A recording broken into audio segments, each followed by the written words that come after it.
ചുരുങ്ങിയ ചിത്രങ്ങള് കൊണ്ട് തമിഴ് സിനിമയില് പ്രദീപ് രംഗനാഥനോളം ആരാധകരെ നേടിയ ആളുകള് കുറവാണ്. സംവിധായകനായി അരങ്ങേറി പിന്നീട് നായകനായും വലിയ വിജയങ്ങള് നേടിയ പ്രദീപിന്റെ ഏറ്റവും പുതിയ ചിത്രം ഇന്നലെ തിയേറ്ററുകളില് എത്തി. തമിഴില് നിന്നുള്ള ദീപാവലി റിലീസായി എത്തിയ ഡ്യൂഡ് ആണ് ആ ചിത്രം.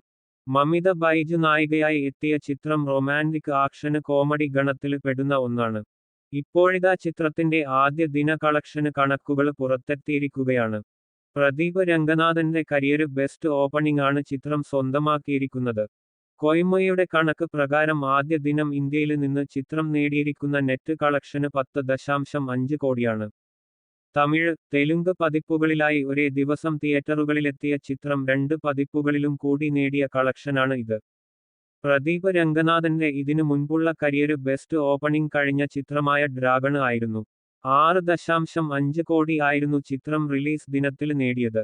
61.53% കൂടിയ കളക്ഷനാണ് ഡ്യൂഡ് നേടിയിരിക്കുന്നത്. മമിത ബൈജുവിന് തമിഴ്, തെലുങ്ക് പ്രേക്ഷകർക്കിടയിലുള്ള സ്വീകാര്യയും ചിത്രത്തിന് പ്ലസ് ആണ്. പ്രേമലു എന്ന ഒറ്റ ചിത്രത്തിലൂടെ തെന്നിന്ത്യ മുഴുവന് ശ്രദ്ധ നേടാന് മമിതക്ക് സാധിച്ചിരുന്നു.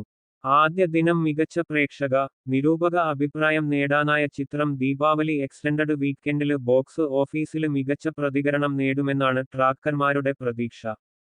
കൊയ്മയുടെ വിലയിരുത്തല് പ്രകാരം ആദ്യ വാരാന്ത്യത്തില് പ്രതീക്ഷിക്കപ്പെടുന്ന ഇന്ത്യന് കളക്ഷന് 35 കോടിയാണ്.